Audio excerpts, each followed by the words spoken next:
Hey everybody, Stew Smith here with Jeff Nichols, and we're doing another tactical fitness report. This time we're talking about change, and one change that you can always depend on is the change of seasons and how that affects our training. It affects our recovery. It affects our preparation to train, and so many other things. So Jeff, welcome back. It's good to be back. Thanks for being on. I know we've both been busy, so it's always good. And this is a good time of year as we just went through the I guess the Vernal Equinox. No, that's summer or spring. August 21st. Yeah, August 21st. September. I think, September right? 21st. Yeah, September. So we just went through the fall equinox, where it was exactly 12 hours of daylight and 12 hours of darkness in a 24-hour period. And now it's just getting nothing but shorter days until the solstice, I guess, right? Yeah. So, yeah. Unless you're in the southern, unless you're listening to us, the southern hemisphere. Yeah. Then you're going into spring. You're going the other. You're going the other direction. So regardless, we all have to deal with these changes. So if we'll just talk northern hemisphere first. But I know we are planning on doing more outdoor training because last year we lost our gym, couldn't put this many people into a facility that was kind of small. So we just did our training outside, did all our lift cycles outside. And we just loved it. It was a lot of fun. We had to dress properly, brought some heaters, and we had to run a little bit more just to stay warm in between sets, but it wasn't crazy running. It was just, just kind of warm, get the body heat going. But no, we had a lot of fun. And that's our plan this year. We're going to start the fall winter lift cycle coming up here in a few more weeks, and we're making those preparations accordingly. So I know we wanted to chat a little bit about change. How do you want to bring this one? Kind of just gotta we'll touch on how this kind of started. We forgot about the topic initially. It was just saying, hey, what, because you and I always say get a good solid plan together, and that solid plan includes set a timeline for your training based on your goals and your state of readiness, where you're at, where are you starting in training. That determines typically the length of time.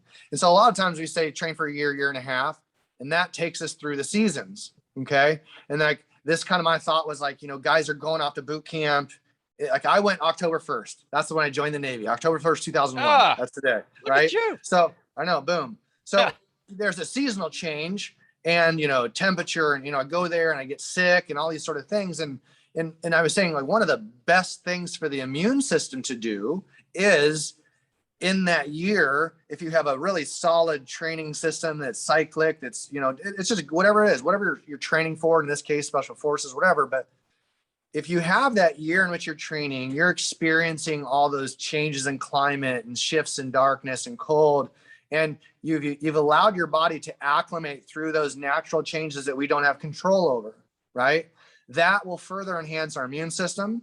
Yeah. It'll further enhance our ability to adapt to these changes when they happen, because especially in buds, I know, especially on a coast, it happens all the place, but on coastal cities, you get a lot of pressure shifts. Not too bad in San Diego, way more out here east. But those pressure shifts can really fuel inflammation to your joints and things like that. So what's my point? My point is if you go through the whole year, regardless of if you're in Michigan or South Florida, whatever it is, there's enough shifts in those seasons to challenge the nervous system. And then through that challenging the nervous system, it should help teach you, okay, I'm getting sore. I recognize I'm getting sore. Start asking questions okay, well, the sun's getting up. It's darker, all these sort of things. It's just a nice thing, because when you go to Ranger School or wherever you end up going, you don't have control of when you start. So you might be a winter hell week. You might be a summer hell week. You might, or whatever it is. But if you've experienced the full seasons and all of its changes, it's one of those things that, you acquire that adaptation without really purposely doing it. But from a health standpoint, from a fighting off an illness standpoint, that for me, especially going into boot camp where you're all just coming from all over the country and everyone's bringing all their own their bugs in and whatnot. And it's That's the big thing, is if you can go through boot camp without getting too terribly sick. Oh, that's the now goal. we know that transition into preparation is going to be much, much easier. Yeah, man. Long before COVID, I used to say, wash your hands every day. Don't even touch your face. Oh, and man. Don't bite your nails. Yeah. Number one goal at boot camp is don't get sick. Yep. Don't, like, this is going to sound like that's the best advice I can offer anyone, is at boot camp or at OCS or at ROTC or whatever, when you are getting together to get to where you want, don't put your hands in your mouth. Stop this habit of touching your face. Don't bite your nails because you're nervous, like all that stuff, man. Yeah. It's a big one. Because you're picking up germs all the time. So, you betcha. All right. So, hey, funny thing, October 1st, 30 years ago, I was in first week of buds. Yeah, there you go. Because we had like a Halloween Hell Week somewhere around there. So okay. Yeah, okay. Close to Halloween Hell Week. Yeah. My very first deployment was October 1st, 2002. That's so new fiscal year. Everybody's got new stuff. I just remember that's why, like, I ended up getting through, I guess, my deployment so quickly, just because it happened when I came out of the Navy on the fiscal year. I don't know, it just kind of set me up for like these really quick. And we have a couple guys now that are going into boot camp October 4th from our last class too. So I'm kind of curious if they experience the same sort of seasons and stuff. And because me being in October and then going to A school and getting to buds, my pipeline was just super fast. I didn't have any days off, which was great. There's no holiday breaks is my point. Right. We had 4th of July was a 4-day weekend. And that was my only like stop in training, which I was super thankful for. It's good. Because I would not like be there for Christmas and go, oh, got to go home for 2 weeks. And then I start it back up. That would have been hard. Yeah. All right. So we're talking about changes. So here's what we do. We look at the year basically as a bell curve of training intensity. And this has saved me for over 20 years of personally training like this, but also, coaching people. And for me, it has been when I say bell curve, it's just been, we kind of start off kind of easy in the winter with running and calisthenics reps. And we ramp it up to more running and calisthenics reps in the summer, longer days, longer runs, faster runs, and then we ramp it back down. Now, there's an inverse bell curve that comes in here like this, where we're focusing on other events. We're focusing on lifting and load bearing, whenever the reps are low down here in the winter. So our winter is more of a load bearing lifting cycle, though there is some still running in there. It's just different running. It's a lot less miles, more faster pace, not sprinting necessarily, but more goal pace type running. So you can still maintain your 1.5 miles. You can still get good at 4-mile timed runs. If you need to, if you need to really focus on your weakness, which might be a strength weakness or it might be an endurance weakness, we can make adjustments to that individual, because, just like dieting, there's no one size fits all for anybody in this journey. And I think where it's most important is we just have to be honest with ourselves and realize there's a certain set of strengths, certain set of weaknesses that I have, that you have, and it usually corresponds with how hard you're training, your athletic history, other injuries. And this is a really good time whenever it's a seasonal change. It's a really good time to address some of those weaknesses and say, all right, this next cycle, I'm going to work on these weaknesses and work to try to maintain my strengths. You don't have to be world class in anything in your strengths. In fact, I tell people all the time, it's a detriment. Yeah. There's usually an equal and opposite reaction to your ability to be number one in something. You're probably last in something else. You bet. Yep. Yeah. That was me. Like I was like way up front in the swimming. I was more content on being in the back of the run, but I never ran slower than 29 minutes. Yeah. So, but I knew that, like, I'll be honest with you, like, here's the reality. I would never say this with Bud's instructor when I was there, but that was part of my plan. The very first day I showed up to Bud's, I was like, I'm going to run the first run at the pace I need to do it in third phase and then never run any faster. And that's exactly what I did. Yeah, that's healthy. Yeah, I try to get. I knew that was my weakness too. Yep. But I knew 29 minutes was still plenty fast. I mean, reality for someone that's 190 pounds, and soft sand, that's a decent pace for me. That's an acceptable pace. Oh, absolutely. Yeah. I'm good with that. So and you do wind up getting faster. You know. Oh no, that's the beauty. Like you really like, because like, yeah, granted, my 4 mile time runs wasn't something like there was effort there. I wasn't like, oh yeah, you can't drag ass at 29 minutes, 190 pounds. But no, my point is like, I was kind of like, it was a chess match. I was like, okay, what's the evolution the next day? It's like, or that after the run, what do I got to do? Is it the O course? Is it dive physics? Like, what are we doing here? You know? So that went into play too. And that's exactly why the Buds instructors don't tell you what you're doing days in advance. They'll tell the OIC and probably the LPO really, or whatever, the night what you're doing the next day. Sometimes do you know when you were there, did they give you the schedule for the week? Yeah, we had the schedule for the week. So we knew if there's when we'd pass it on, say 4 mile time run on Thursday this week, you know, gotcha. 2 mile swim on Wednesday, you know, whatever. And it bounced around and you know, if you could get a 4 mile time run on a Monday, that was the best. You know, TRs always were like almost always until we got to second phase. Yeah, some days are 4 mile time runs on a Friday, and those sucked. Or a Wednesday at 2 o'clock at high tide. Yeah, oh yeah. When they know it's like you're running on the berm, and it's like, how am I going to pass this? And no one does. Yeah.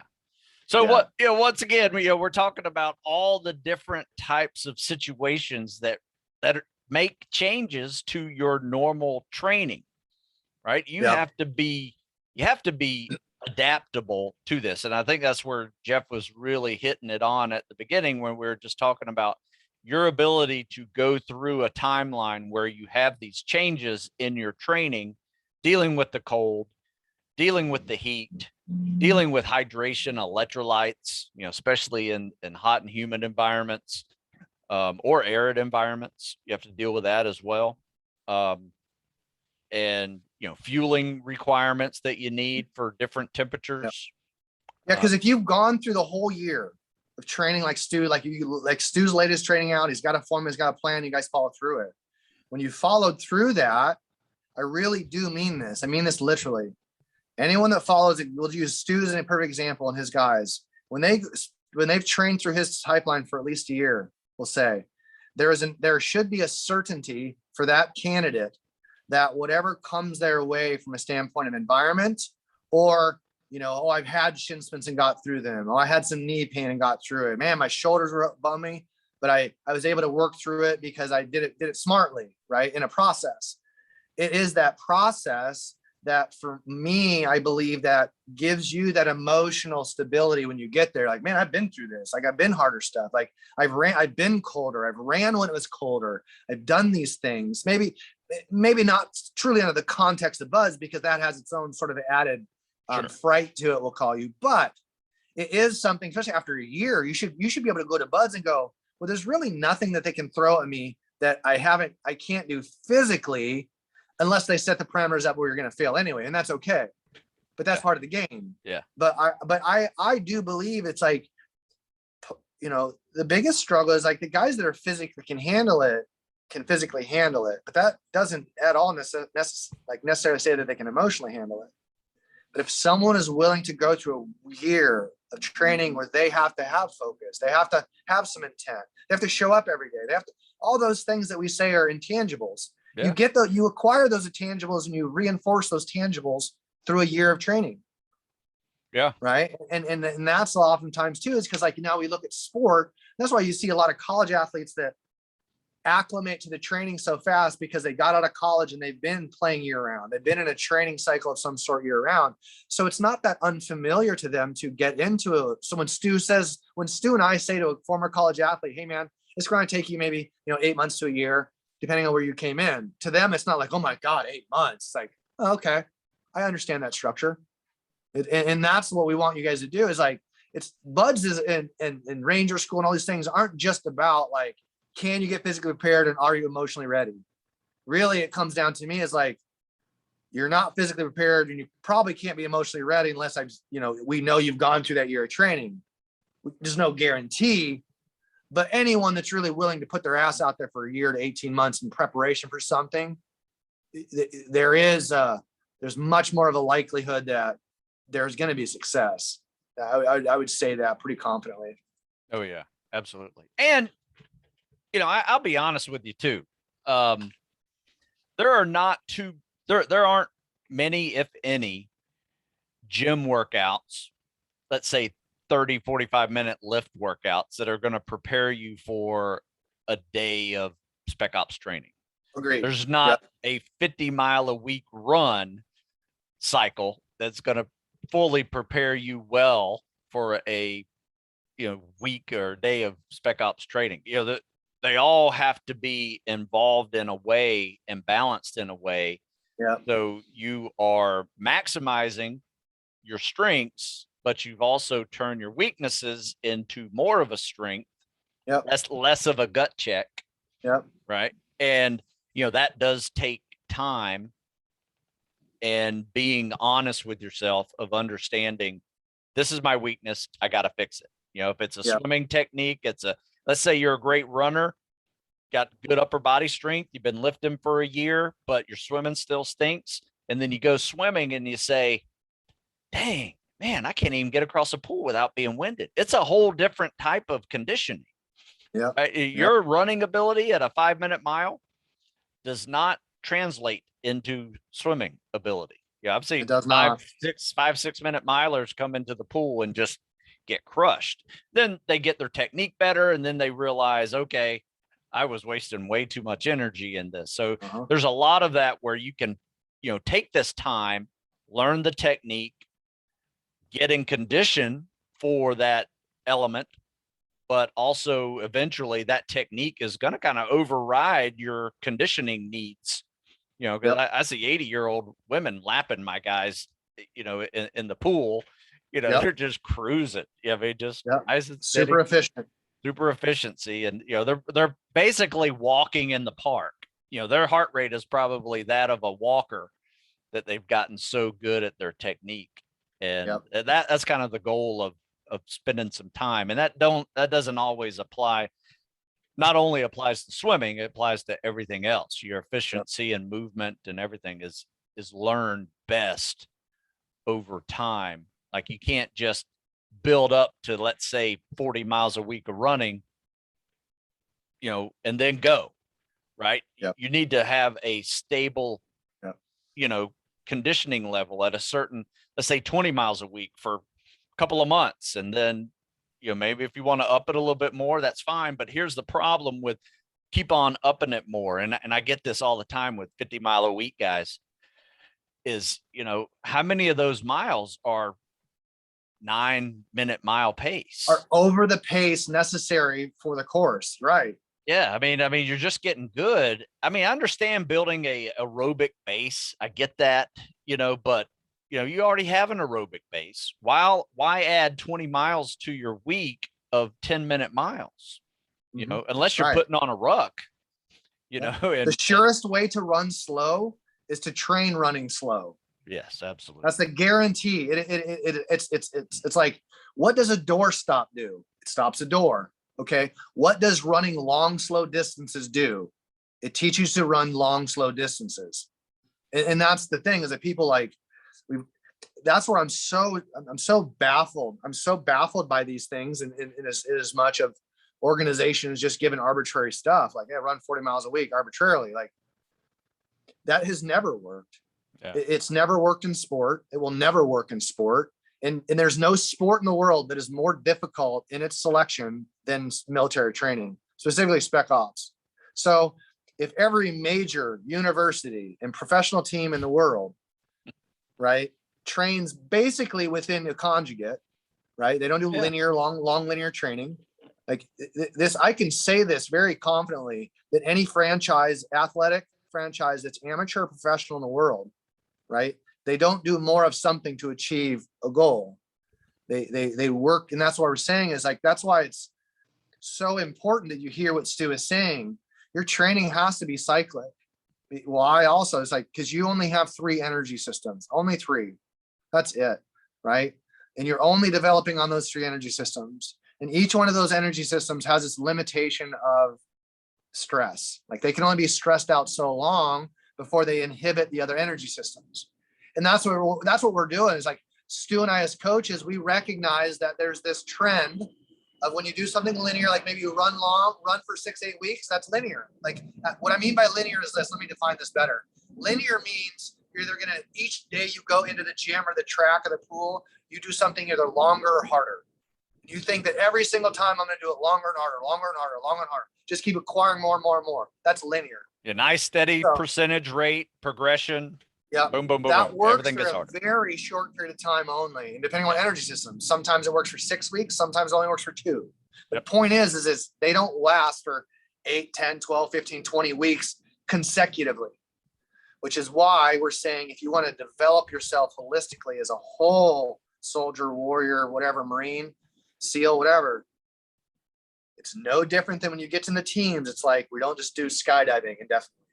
Right? You do some diving, you do skydiving, you do CQB, you do all these sort of things. You basically collect, what you're doing is you're collecting these abilities. And that's what training over a good period of time is. You collect all these physical and emotional abilities that you wouldn't otherwise have if you didn't do it. And you would never acquire it if you didn't do that. That's the trick, is like, well, I want to acquire these talents, these skills. Well, the only way you, as long as you're a human being, can acquire those is a program and a process over a time based on your needs. And that, and let's say it's like, well, wait a minute, like, so you're saying you need to clearly define everyone's needs. No. Because each human only has 3 energy systems.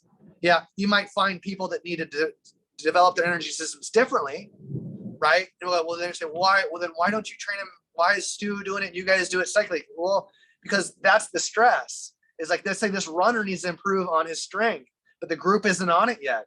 Well, he can still run. It's just not his time to challenge. Because you got to figure, when Stu and I change our cycles, some people it's more challenging for, some people it's less challenging for.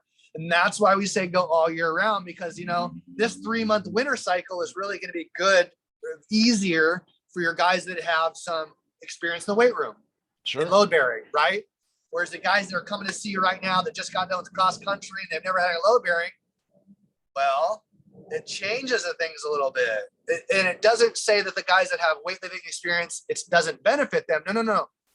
It's like, it's gross motor movement versus fine motor movement. And that's why over the course of the year, it's like, if I'm adept at weightlifting, well, my weightlifting, and this is where Stu comes in, he's like, hey, you guys are good at this. So we're going to change the parameters of your rep scheme, do them better, do them a higher velocity. You change them up individually as you know them, right? Yep. And that's what people that are listening to us that's never trained with either of us, there's so much about what we do they don't see, about how much experience you have, and you can identify right away, and you can say, do this, do this, do this.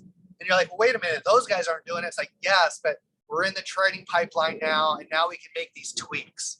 Right. Because Stu needs to challenge his guys to see what they need to do. And you got to uncover that in these phases. And then as the phases change, you go, okay, remember, we were waiting for this phase because we're in a run phase, and now you need to focus on this. And that all comes out in the wash after time. Yeah, and absolutely. Now you have people with different training abilities still training at a high level because now they understand the process. Yeah. And that's what people get in a good process, is they get an understanding of the process too. Yeah. And assessing yourself is key. I mean, you have to assess. I mean, you don't have to do it every week, but you definitely need to know, wow, you know, I could be a little stronger, right? Or I need to run a little faster, right? I need to swim a little better, you know, right? These are just some of the easy things that, you know, part of your training should require an assessment of your strengths and weaknesses. And then you know how to tailor whatever program you're on to address some of those. For instance, football player comes in, weighs 270. You know, his goal is to lose almost 70 pounds because he's 6'1" and 270, overweight, strong, strong as an ox. But he, you know, he has a hard time swimming, have a hard time running. You know, I'm going to pull him out of the weight room, might do some warm-up sets with him in the weight room, but then the rest is going to be some, you know, non-impact cardio, right? Just to get him to basically run his ass off or bike his ass off, right? You bet. Yeah. You know, but the flip side for the other guy, right? If we have a cross-country kid coming in our run cycle, you know, in the summer, he's going to kick our butts every day. Yeah. But he's gonna have a rude awakening when it's time to lift some weights, though, too, in a sense, unless he helmet himself to it. Well, I'll tell you this, you know, they have a rude awakening when it comes to a pull-up bar at first. Yeah, you bet. Then they're able to use some of that endurance muscle stamina that they have to build really quickly in the calisthenics world, but don't let that fool you, because you can now run and do high rep calisthenics in a relatively short time. There's still a missing mark that you put under a load. You're going to start seeing other weaknesses show up real quick, whether that's a bench press or a squat or a deadlift or a backpack or a sandbag. You know, all of those will start is a valuable tool to assess, you know, are you having strength and power weaknesses? Yep. All right. So, and that's all this is. You know, every time we make a change, we do an assessment. And let's figure out what we need to work on in this next season of change. Yep. The biggest issue is like people, we're all guilty of this to some degree, and it's hard to kind of get out of this mode when you're in selection or prepping for it, is that there is this psychological thought that like, if I continue to train my strengths, it'll mask my weaknesses. And that's also the reason why you're getting a cyclic training, because you need to get out of that mentality of, well, if you're training to make yourself the best capable, but you're negating your weaknesses that you're aware of, like we're really missing the whole point there, right? And I think that's the thing too, is like training year round allows us, because some people may actually be quite athletic, but in an athletic realm, right? They were very, you know, when you're playing between lines and you have foul poles, right? Like it's pretty linear. Like, I mean, you're running around. It's very, very, very, there's a lot of agility there, but the dynamic agility with that much duress is very unique to what we're talking about. And that's where we say like, hey, you know, guys do have it. Some guys may have a physical advantage coming in, like wrestlers, we will say, like, we're kind of like, they typically endure it pretty well. But we go, well, why is that? You know, if you look at how wrestlers train, it just makes sense in a sense, right? It's such a constant give and take of force that's dynamic, that's stagnant, that's isometric. It's mental, and it's mentally so tough. You get that. So I think that's the other side too. Yeah, is trying, because we talk mental toughness, we talk grit, we talk all these buzzwords. Well, how do you really, really, truly empirically achieve what I think what most people are saying? I want to be mentally tough for that. Well, that mental toughness is forged through the physical acquisition of being there every day, doing it, following a plan, experiencing a deficit and working through it. Like, there's nothing more forging of character and mental toughness than having something that is either a limitation, right? It's a weakness, or an injury that you're able to successfully work through. Yeah. Yeah. Oh, absolutely. And, you know, I tell people all the time, you build mental toughness by showing up day after day after day, doing the work, even when you don't feel like it. Yep. That's a big one. You know, jumping into a pool at 5:45 in the morning is not a fun thing to do, right? I mean, it's kind of cold outside and you're like, oof, you know, but you got to make that step. You know, that's something that every little thing like that, when you work out, even when you don't feel like it, you know, and you're not sick or ill, that's a big plus in the mental toughness and confidence part of your brain. Where people screw up is they think they need to do some gut check event, you know, and run 100 miles in a weekend, and then next thing you know, you don't run for 3 months because you got stress fractures in your feet. That's where mental toughness goes to the stupid side, right? There's a fine line between mental toughness and stupid, and trying not to cross that and injure yourself is the key. Yep.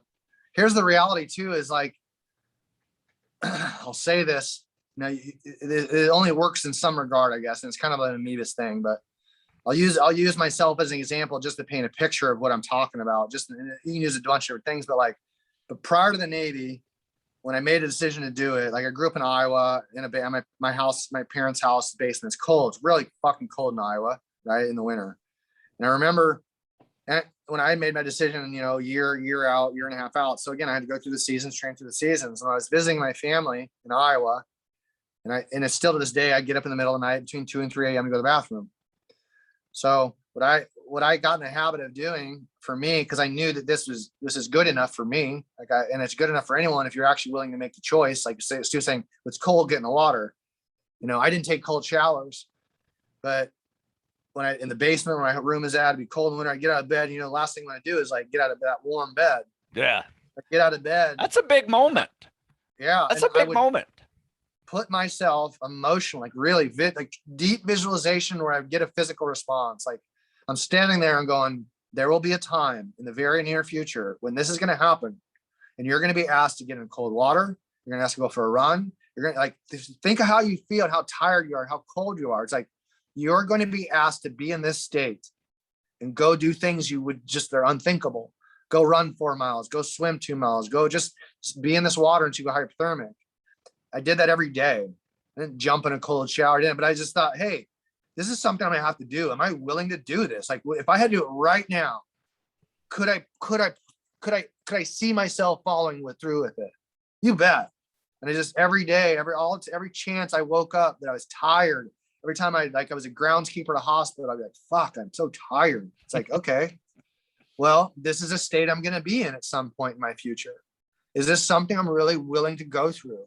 Yes. And every time it was yes. And it wasn't that I went and did it, but when it was time to go do it, it's like what Stu was saying, you can just see the guys. I bet you $1 million.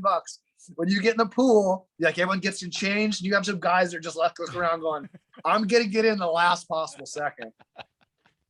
Yeah. That doesn't make someone any good or bad, but it just makes you can see the little thought bubbles go, oh, fuck. You know how I do it? You know how I do it? And I make the clock my instructor, so to speak. So when that clock second hand hits the top, that's when I go. Choice. You've lost your choice. I've created this habit now of I'm in the water when that second hand reaches the top. Don't so think, I'm no longer sitting there for over a minute thinking about the swim. It's all right, well, I show up at whatever 6:50 with 50 seconds. I got 10 seconds to be in the water. I gotta hurry. Yeah. So it's just it's a way you can play with. But you're right, though, Stu. That's the thing, is because you can't emotionally put yourself in the state of buds until you're there. Yeah. You hear all of us talk about stories. Everyone's seen the videos and the pictures. Oh, I can get ready for it. Nope. That's why it's you hear guys taking cold showers and sleeping on the beach and these things. And they're the first ones to quit, because you're that's not something you need to prepare for physically necessarily. And it just shows someone. I always say that sort of motivation, I call it motivation. Yeah. That motivation is so fragile and frail. It's so fragile and frail, and I always say that motivation really, at that level, the really loud, flamboyant guys, the guys that are taking cold showers and they're very bragatory about it. For me, that motivation is where people go to hide. They go to that point of motivation to try to mask their inability, to overshadow their lack of preparation. That's all it is. It's that nonsense is just a total lack of preparation. Yeah, you will see that. Mm-hmm. That is for sure. Oh, man. So no, I think that's the whole point of the season, because here's the deal. If you can be in any state where it gets pretty cold, Maryland gets plenty cold, here gets plenty cold, go to Iowa, Minnesota, places like that where brutal. You're getting out of the pool and you go to your car. You have to have a beanie on because your hair will totally freeze. You have to make sure your ears are dried out in Minnesota and Iowa, because they will freeze in your ear. And then if you have ice form inside your ear, that's bad, right? Yeah. So yeah.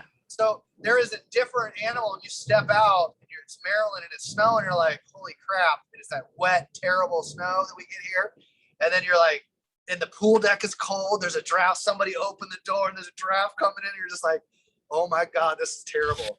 Yep, and that's exactly why you're there, folks. Yeah. That is exactly why you're there, to get in the pool when it's terrible.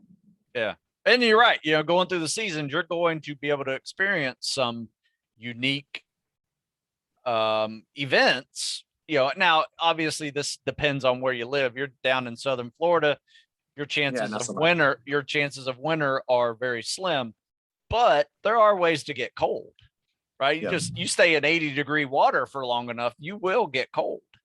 Yeah. Right? And that's why I say, like, some of these warmer places, right now, the water doesn't get quite that cool, but some of these warmer places never get to actually experience like that. Hey, you know, I'd like to actually feel what it feels like to be in 61-degree water.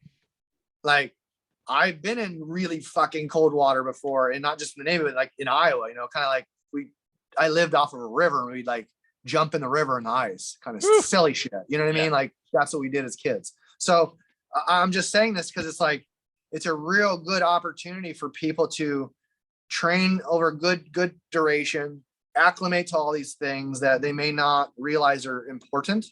But in the end, though, outside of the physical, I see that like a person's determination to go through good training for a year and, you know, adapt to all these things, these changes, potentially get injured once or twice and overcome it, right? Run into your real weakness and overcome it. You can only do that in a year and a half. Yeah. Not going to do it in 4 months. You know, I really enjoy hearing people who came from a certain type of athletic history, let's say, you know, a strength guy, and then, you know, did football and powerlifting and things like that. And then they enjoyed the journey of all this new stuff that they have never done before. You know, higher repetitions, calisthenics, running longer, swimming, rucking, you know, all of those events that are new to him, but he enjoyed them in a way because he saw a progression in his abilities as well. But once again, that takes time, and you got to go through the seasons to understand, you know, what we're talking about. I have a method I call seasonal tactical fitness periodization. It is literally that. Every season is a different focus on, you know, those strengths and weaknesses, depending on what you have. I recently, after chatting with Jeff a little bit about block periodization, recently changed a winter lift cycle to look like this, where we did 3 weeks of lifting, followed by a deload week that, instead of taking it off and doing nothing like we would, well, minimal, making changes like we used to do, we turned it into kind of a calisthenics cardio week.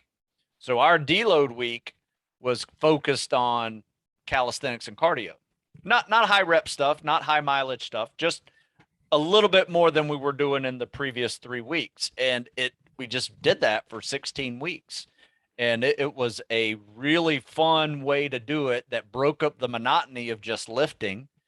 You know, we really cherished that deload week of calisthenics because we were ready to kind of like, it'd be nice to not lift for a week, you know, because you're just really starting to feel, especially if you're getting heavier, you know, you just need an easier week sometimes.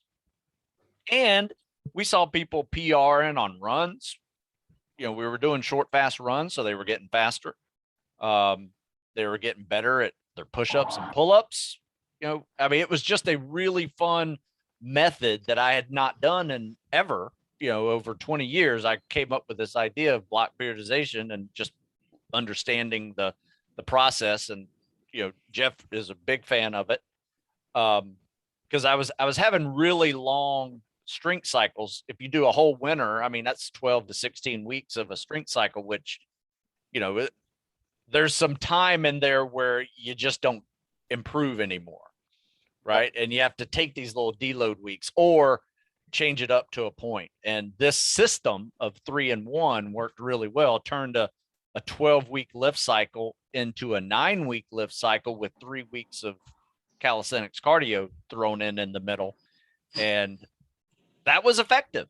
It was effective enough. And I found I could do more types of people that way into the system versus having to pull the football player off altogether and do something else. I was able to mix them into that system, change the rep scheme up a little bit, but that was it. You know, I didn't have to go sit him on a bicycle somewhere and just start pedaling. It actually worked for him as well.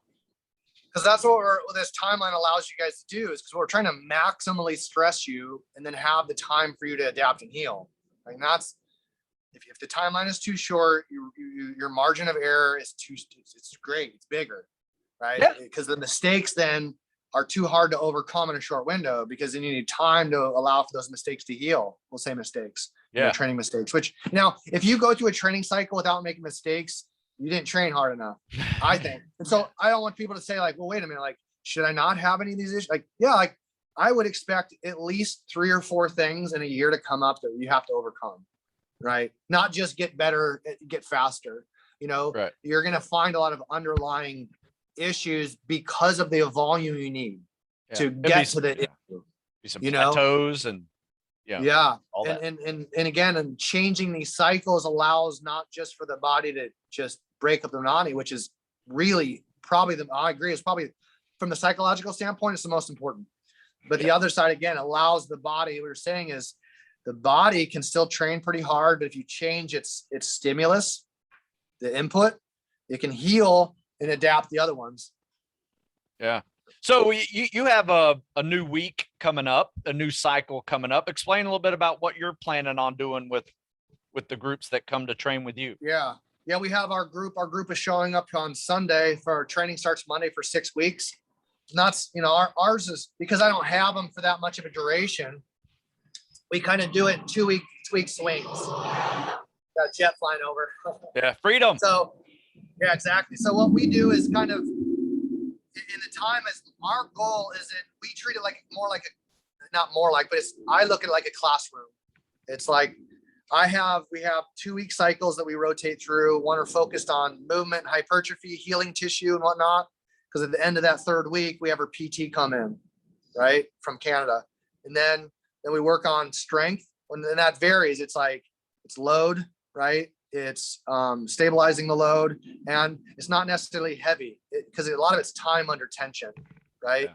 Then the last piece is we need to get them sped up, but throughout it all, at least 3 times a week, what we do is we always end the day on skill acquisition. So we take aspects. I got about 96 exercises, like ballistic exercises with bands and other things that are advanced plyometrics within with PST, like for example, what we do is I'd put like a wrap a band around this, right? And push-ups in it, you do accelerated, leave the ground, accelerated plyometric push-ups. So that's one of 96 that at the end of the day, each day, we basically program high velocity training under duress that can be done, and it's managed, and we calculate and go, hey, you need to do 7 reps, you're doing 11. It's based on what their numbers are. So that way they're always high velocity under duress. And so after doing that for 6 weeks, we didn't really practice the PST, but we did every day. Yeah. And so by the end of it, then we lay out basically the final assessment is like, we sit them down last week and go, this is where you're at. This is where your numbers out. This is what we see. And then we create a plan for them. And so that plan is specific to them where they're at in training. And then at that end of that plan, it's like, now you go see the mentor, or you go see the recruiter, you start that official process. And so ours is like, hey, we need to get you through here because you need to understand this stuff, because when we send you out there to finalize that prep, you need to have the knowledge to do so. And so it is their training on a daily basis, but I'm just, because of the way that we're set up, I put the onus on them after 6 weeks. It's like, you have 6 weeks to pull all the information out of my brain for your benefit. Yeah. So they can film what they want. They can take what notes they want. They can ask any question they want relative to them between Catherine and I, or our PTs and things like that. So when they leave here, they have absolutely no excuse on how to train for them best. Like it's them, it's theirs. And they had 6 weeks to have that determination. That's good. Because So- I tell you where that's really healthy is because, you know, there's a lot of generic programs out there. I mean, my bookshelf is full of them. I write generic fitness programs, and you have to understand that you may have to personalize some of these generic programs for you and understanding what that means. I mean, you don't want to jump into a program if you've never run before and be running 20 miles in your first week, Yep. right? You don't want to do that, right? There may be advanced programs that start off at 20 miles a week, you know, just is, you know, and that's something that you have to be smarter about. And that's the type of education that Jeff provides over there. And we're trying to do for free here with the podcast and getting that information out for you and letting you know that there are programs out there, because change happens. You know, there's going to be a difference next year. Speaking of change, you know, in the process of the way the Navy recruits and prepares people going into SEAL, EOD, diver, SWIC, rescue swimmer, there's no longer going to be a mentor like there has been for the last 15 years, right? The SEAL mentor contract will end in December. Good news. Yeah, well, I'll tell you this. I don't know if it's being renewed, right, by somebody else, if it's out for bid. I don't think it's out for bid. So that means they go away. Now, what that means now is that there are some active duty SEALs, SWIC, divers that are in the recruiting world. That doesn't necessarily mean they're going to be active duty guys in all of the recruiting districts. So you may have to get PSTs taken to get your SO billet or SB billet by, you know, the active duty recruiters, or maybe the scout team that they've done a pretty decent job at least training to do PSTs, though the consistency of those PSTs are different from, you know, every recruiting district, you know, from what I hear, from what I've seen. So it's going to be different. You're going to have to do a lot of this on your own, which is way it's always been, right? So that's where things have not changed.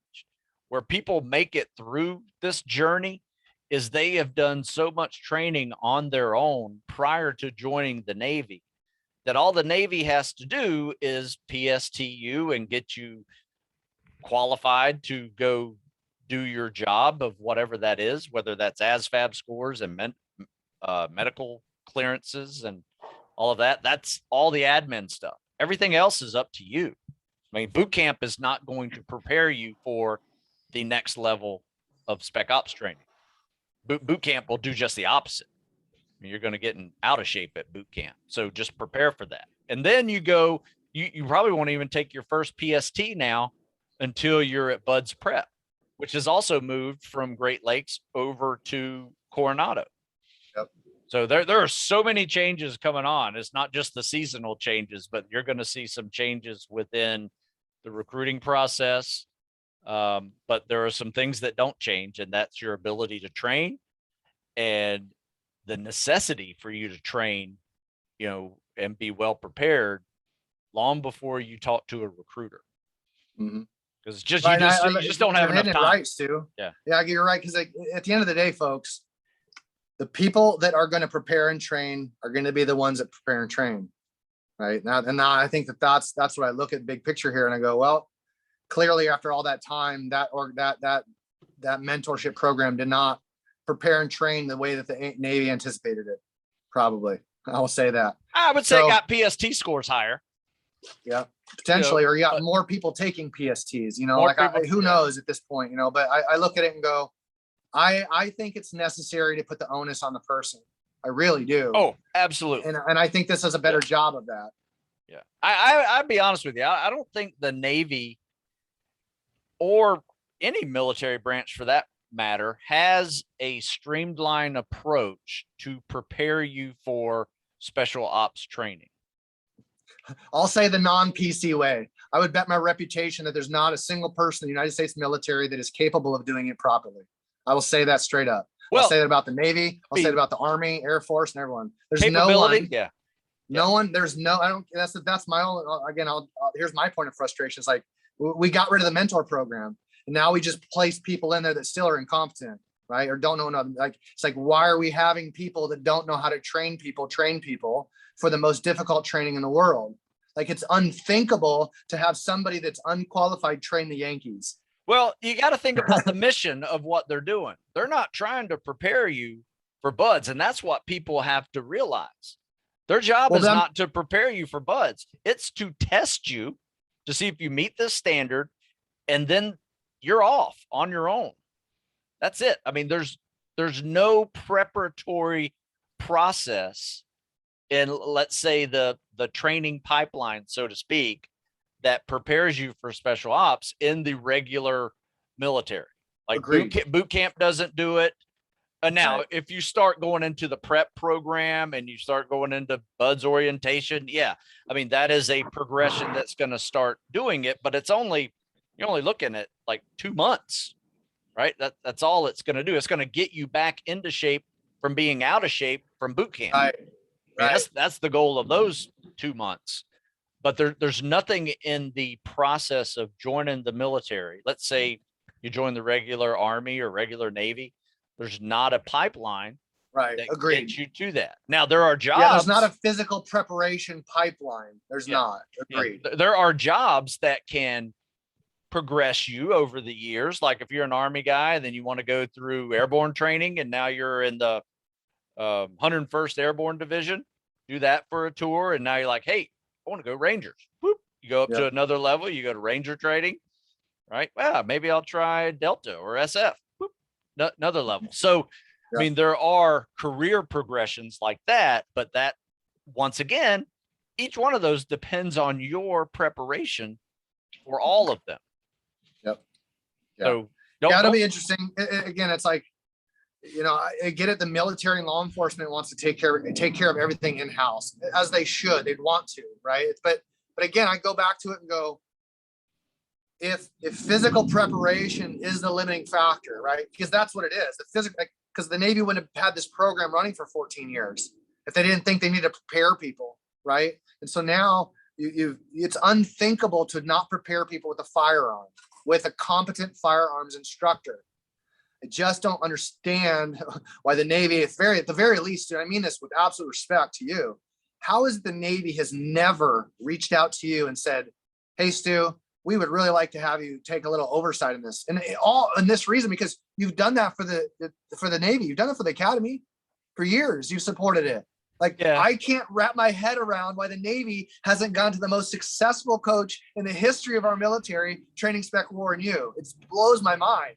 Well, I thank you for that compliment. That's very nice. I'm not necessarily looking to do those kind of jobs. Understood. But remember the last time I was there seeing you, you got a phone call with Bortak. Yeah. Right. Remember seeing your car. Yeah. I was like, that's what I mean. It's like you have been able to give direction to all these organizations, institutions with group training successfully. But the one organization that hasn't asked you is the Navy. Like, it makes no sense to me. Well, I appreciate that. That's I'm not holding my breath for anybody to Granted, ask. I know you don't want to do that. I'm just saying on principle, like someone's like, hey, Stu, could we get you to consult on this a little bit? Just like take a look at this. It's like we're building this infrastructure, but we're not quite sure if this might work in the Navy system. But you do, it better than anyone. Like in the sense of like, you've seen it and you've worked through it with so many guys, and you have an institution like Naval Academy that respects and trusts you accordingly. Like, it doesn't make sense to me why anyone isn't asking you. Well, that's funny. I will say this, if you think about the 3 phases of tactical fitness, right? You have the first phase where you're trying to pass a fitness test to get into that is your entrance exam. And then you have phase 2, which is your boot camps, your selections. You got to prepare specifically for those. Where all the money goes in tactical fitness is phase 3, which is the active duty operator, which I completely get, right? I mean, I don't think the military has a problem with recruiting people to want to be spec ops. You know, if they do, it's a wartime and they throw $50,000 bonuses, you know, at them and they pick up their numbers, right? I don't think there is a need to spend or really make a whole lot of changes for phases 1 and 2. Right. I mean, all the right. You don't necessarily want to invest. Ones, you don't want to invest in somebody that hasn't made that commitment and showed that ability to endure. I get that. I totally get that. But I also look at it like if it were me, the Navy is never going to ask my advice. I'm certain of that. It would be this stuff that we're talking about. There needs to be basically an all stop between buds and SQT. And it's just a point of education. Like, hey guys, here's the history of injuries and load. Like, because when you show up as a rookie in the NFL, you get all this, like, people have a problem with balancing your checkbook. People, like, you know, all this stuff they got to learn to be adults, we'll say.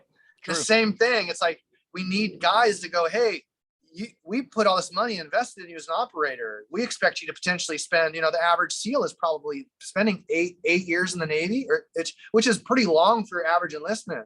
Because most enlistments are only going to last 4 years, basically. We get in 4 and get out. Yeah. But most SEALs will stay in for at least an enlistment. So I look at it and go, wait a minute, like we really need to create some longevity.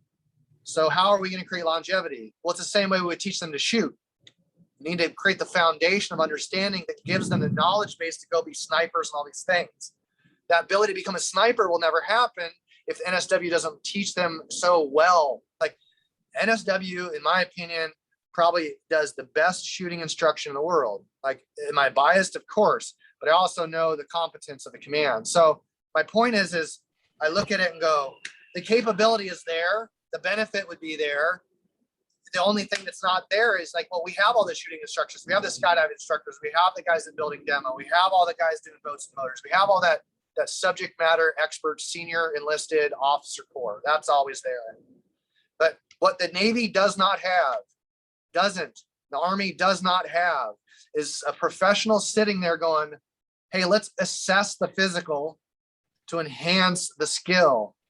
We got a lot of athletic trainers, but that's not their job, right? We have strength coaches, but only in very specialized units, and they don't get to them until the 3rd phase. Right. Then we've already created so many habits that may be detrimental. And that's my only thought is like, that is, you have to find a place where, yep, the commitment is there. They've made the sacrifice. That's buds. Now let's give them what does SQT give guys? It gives them a lot of high skill. Well, to handle that high skill, we need to also teach them how to sleep better, eat better, train better. Oh, sure. But what do I know? No, I think the human performance mission is exactly that. You know, but you're right. I think sometimes people, and this is back in my day too, you know, people just went back to what they enjoyed doing. So some guys got into bodybuilding, some guys got into triathlons, some guys did those new adventure races that were popping up in the 90s. Oh, yeah. Yep. You know, some guys did powerlifting, right? And that's kind of what they did in their extracurricular training versus learning a little bit more about, you know, stress mitigation and training to be a well-rounded tactical athlete. I mean, the term tactical athlete didn't exist in my day. So, I mean, to be able to do all the things that you wanted to do or what your job requires of you sometimes requires you to do things that you don't necessarily enjoy. And I think learning that is a process that should occur in phases 1 and 2 of tactical fitness, because you're not going to get through the training unless you practice things that you naturally were bad at doing. But it's going to, that same philosophy has to move into phase 3 of tactical fitness when you're an active duty operator, because there's going to be imbalances in your training and there's going to be strengths and weaknesses that you have to deal with again, just like you did back in phase 1. You know, and if there are like next levels, and let's say you're a phase 3, but now you want to up it a notch and go to, from the teams to a tier 1 unit as you're back in phase 1 again. Yeah, man. Right. You really are. And that's why I keep saying is like learning these phases and that they're acceptable and you need to shift and go, like, cause it's like, all the emergency procedures we learn on skydiving, right? They need to be there. They save lives and they're beneficial. And they'll always be built on. They're built off of that blood spilled. And that's what I look at, like training. I go, we want to mitigate as much of that as possible, as best we can. We want to make the most physically capable human being we can. And it's the time. Like I look at like, where can we really do this? Like, you're not going to do it in sport, really. I mean, you do kind of with pro sport. You guys got off season stuff like that, where it's their job, but you don't really have. There's never really an opportunity where it's like, listen, you're a big part of what we need out of you is to continue to perform at a really high level, with stress beyond what is acceptable in sport. Like that's the thing, is this sport thing that's going to teach us some of the schematics of it, of like how to approach this. But that's where the SQT thing is, in using the BUD/S instructors and having the intermesh of the professionals, because you remember getting SQT, how like you were invigorated, you'd gotten your health back kind of post BUD/S, and you were an avid learner. You're like, okay, we're done with the nonsense. Like we're going to get to real tactics. We're going to get to we're actually going to be driving the boats instead of being shepherded around. Like all these things that you're like, hey man, now you got to be a SEAL. And then pretty soon you're going to be a chief and you're going to be a lieutenant commander, and you need to be in charge of your platoon and not just oversee training as shooting, skydiving, and demo and land warfare, because none of that's useful if you're not healthy. And and that's the crazy thing, is because there's no real healthy SEALs. Everyone's always in a state of just like trying to repair themselves, and that's the job, and we understand that. We know the BUD/S instructors, we know the command staff understands that. It's like, and it's a money issue or a time issue, and I get it, all that. But like, I think I'm not complaining because I'm mad at it. I'm just like, I think it could be better. I really can. I think those guys deserve it. Post SQT, man, give them what they can take. Yeah. I mean, you got to learn how to do it for long-term, longevity. Yeah. And then, believe it or not, there's a fourth phase. It's that phase I'm in. Right. It's the after you've done your service and, you're licking your wounds from, your job, you're licking your wounds from previous athletics. Once you turn 40, I don't know why it is, but, that shoulder injury that you had in high school reappears. Right. And, your lower back injury from, when you were 25, rucking and fireman carrying people, reappears. Yep. Right. And you got to deal with those things. And it's a journey is what I'm really saying. Stu, how do you deal with that? You deal with that by quality training, right? Yeah. A good process, assessing that again. And that's, we teach guys like I said, the malfunction procedures of skydiving. We teach them that. We teach them the malfunction procedures of pistol, rifle. It's like, what are the malfunction procedures for your body? Yeah. Shin splints, sore shoulder, my neck is hurting, lower back pain, my ankles are killing me, I got plantar fasciitis. Well, how do I fix that? Yeah. Crickets, right? Because most guys are going to go, well, I can't go see the trainer because then I'm going to be called a pussy or whatever. That's going to think less of. So instead, I'm going to go try to find my own way. But I when you're a candid student, I think that's the time to learn, especially after SQT. Yeah, absolutely. So anyway, we talked about change today and various. In fact, we changed topics so many times. I've kind of lost I kind of lost the whole thing. But at least we were talking about change to begin with. Change is coming. Change is coming with the seasons.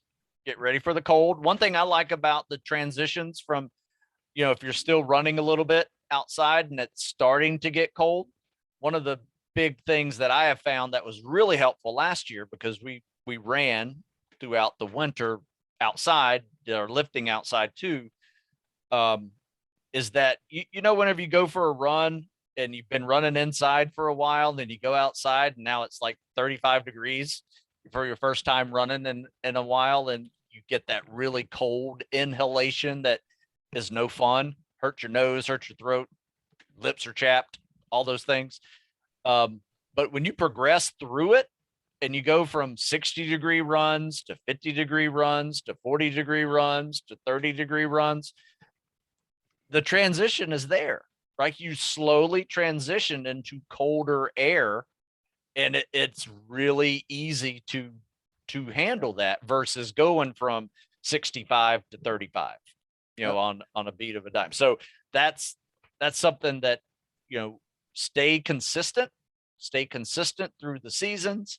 Next thing you know, it just gets a lot easier. And one thing I discovered after last winter's cycle by doing that was we got hard. I mean, I was probably harder than I've ever been with the ability to handle cold.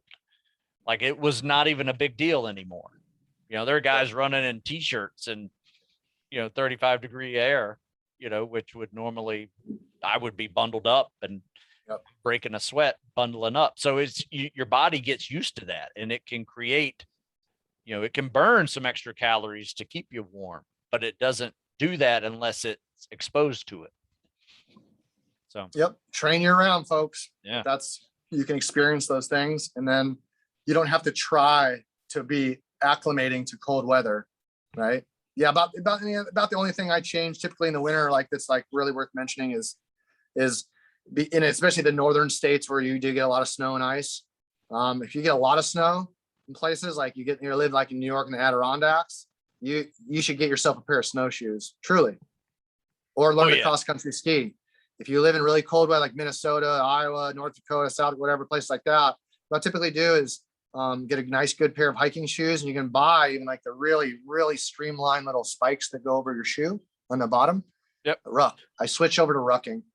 Oh yeah. Right? Same. When things get slippery and snowy, it becomes a load bearing thing. And because you do have to bundle up, you're going to be working harder. You're going to be carrying weight. Like in of itself, it creates a really good training structure aerobically and anaerobically. And then you get acclimated to cold weather. So I really, really like, if the roads are clear, definitely get some runs in those cold air. But when snow and ice come down, think snowshoe and rucking. Right? Yeah. Oh, absolutely. Yeah. Buy yourself some yak tracks.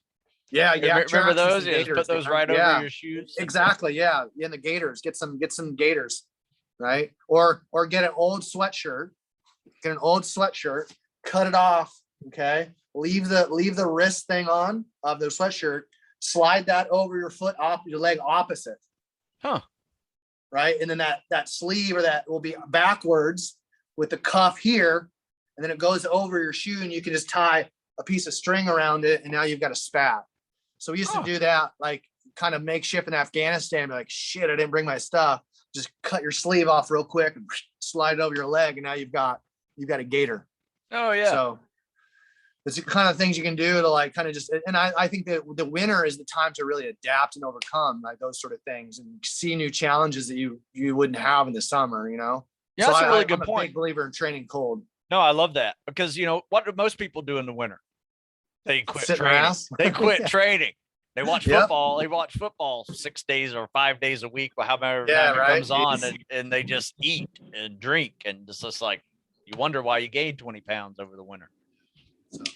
Yeah. So I hope you guys can kind of pick through this episode and kind of figure out what we're talking about. But yeah, it's good though. It's good though. It's necessary because it's winter's coming and there's a lot going on, a lot of change. So yeah.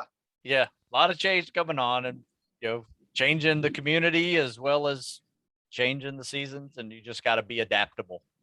Yep. And move on. So all right. Hey Jeff, thanks again. I appreciate it. You guys can always go to performancefirstus.com. Check out Jeff's stuff that he has over there. A lot of great training over there. StewSmithFitness.com.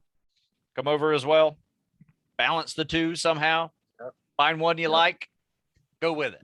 Right. Everyone send an email and a text message to the Department of the Navy and tell them to give Stu a call. Don't do that. I know, right? Don't do that. It's like, no, I don't.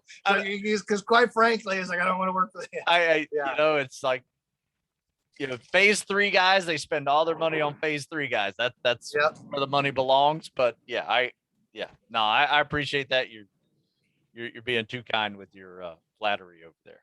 So, all right. Well, it's warranted, but that's all right though. It's all right. Okay. Humility is good too. All right. We'll see you later. Appreciate it, Stu. All right. Take care. We'll see you.